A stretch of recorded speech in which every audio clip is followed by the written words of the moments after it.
السلام عليكم ورحمة الله وبركاته. مرحبا أهلا وسهلا، أرحب بكم جميعا. دا عربي زده کړې آنلاین مرکز ته راغلاست. نن زموږ درس پنځم درس دی.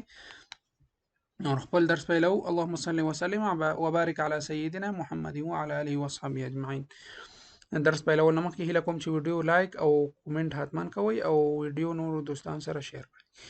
اقرأ وأميز المتزادات، الولم او تمیز کوم د دې متضادانو مابین کې یا فرق کوم.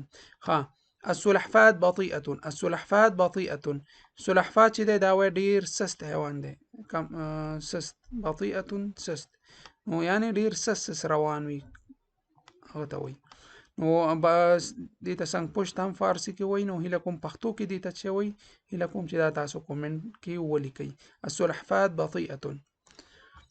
الغزال سريع، هوسۍ یا غرڅه چې دا وایي تیزه ده، سریع تیزې ته وایي. عنق قصير، عنق قصير، لنډه غاړه. عنق غاړې ته وایي، لنډه غاړه د پیشو یعنی لنډه غاړه ده. عنق طويل، اوږده غاړه. عنق طويل، اوږده غاړه. الارنب صغير، الارنب صغير، سوی دا وایي وړوکی دی، سوی وړوکی دی. الارنب صغير، سوی یا خرګوش وړوکی دی. الفیل کبیر، فیل چې دی دا غټ دی، کبیر غټ. الذباب ضار، مچ وایي ضرر رسونکی دی، تاوان رسونکی دی، مچ ضرر رسونکی دی. النحل نافع، نحل مچۍ چې دا ګټه رسونکی ده، نحل مچۍ ګټه رسونکی ده. اختبار الوحدة الأولى، دا منګه دی کتاب کې درې وحدې لرو. اوله وحده خلاصه شو او دا امتحان دی. د تاسو ته د دې چې څه وي هغه وایم، جوابونه په تاسو دي، ځکه امتحان دی، امتحان په تاسو دی.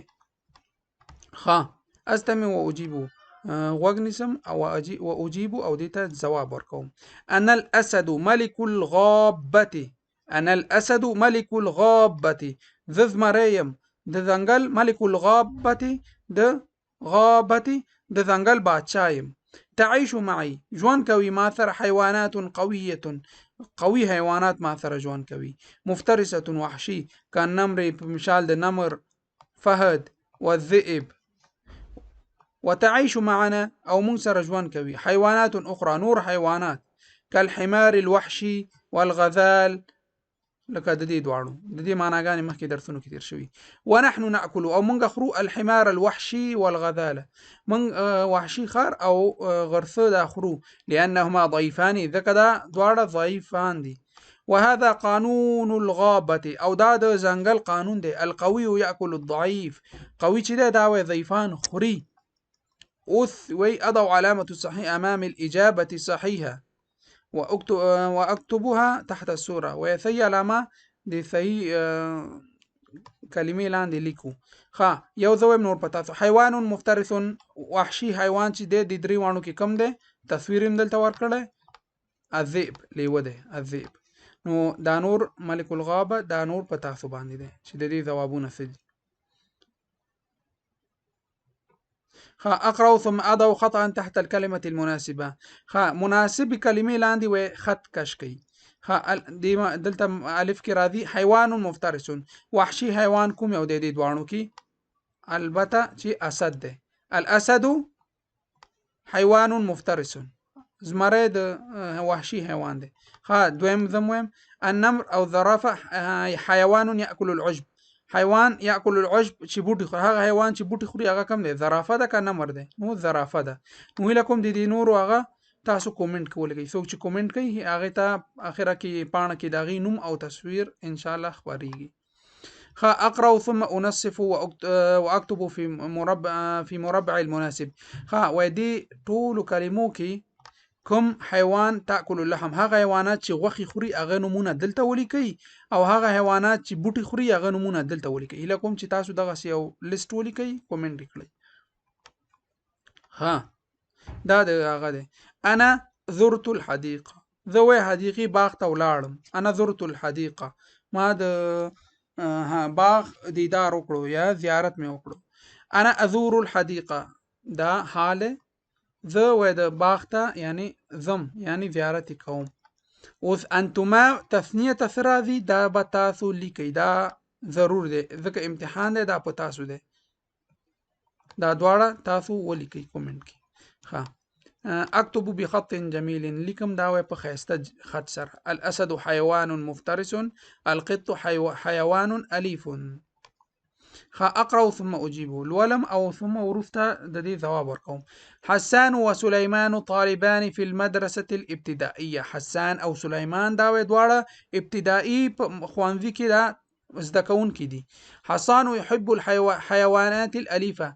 حسان چې دی وای کورني حیوانات د دې خوښیږي. وسليمان او سليمان چې دی يحب الطيور او الوتونکي خوښیږي. الأليفة کورني الوتونکي خوښیږي. عند حسان قط صغير. حسان سره وړوکی پیشو ده. يعيش معه في المنزل چې هغه په کور کې ورسره اوسېږي. وعند سليمان او د سليمان سره عصفور جميل یو ښایسته مرغۍ ده. يعيش في قفص په قفص کې اوسېږي ورسره. حسان او سليمان درسا عن الرفق بالحيوان. دوی زده کړه کړې د مهرباني په حیواناتو سره، یعنی د حیواناتو سره څنګه مهرباني وسی د دې بخش کې دی زده کړه کړې. وهما يطعمان القط والعصفور كل يوم. او هغوی ډوډۍ ورکوي، پیشو مرغۍ ته هر ورځ ډوډۍ ورکوي. اوس دلته سوالونه راځي. پاس دا اوس هم چې کوم عبارت ویلي د هغې ځواب دلته لیکل کیږي.